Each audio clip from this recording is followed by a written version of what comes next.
চলো আজকে আমরা পরপর একই সংখ্যা মানে একই অঙ্কোদয় সংখ্যার বর্গ আমরা শিখবো কিরকম।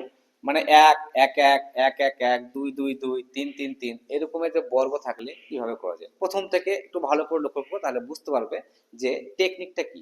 একের স্কোয়ার মানে এক লিখছি, এখানে কটা এক আছে? দুটো এক আছে। তো প্রথমটায় স্টার্টিং এক হয়েছিল, তো আমি কি করব, এক তারপরে দুই করলাম। কত? এখানে যেহেতু দুই অঙ্ক আছে বলে কি করবো, এবার প্রথমে কি আছে ওয়ান, একে আমি লিখে দিলাম।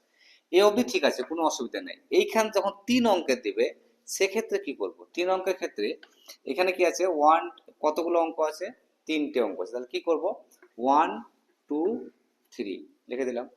প্রথম যে দুটো অঙ্ক আছে এদেরকে ঘুরিয়ে লিখে দেবো, তার মানে ওয়ান টু আছে, কত করব, টু ওয়ান। এটার ক্ষেত্রে কি করব, এটা কিন্তু আমাকে মনে রাখতে হবে। কি করব, one two three two one. এখানে কয় আছে?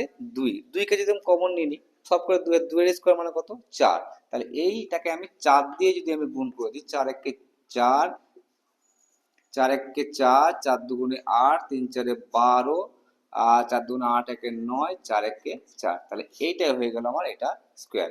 তো আশা করছি এটার ক্ষেত্রে কি করতে হবে, এটা তিন মানে কত হবে, তিনের স্কোয়ার মানে নয়। তাহলে নয় আর কার সঙ্গে গুণ করবো, বললাম যে ওয়ান ওয়ান ওয়ান, এটা তো মনেই আছে আমার, one two three two one.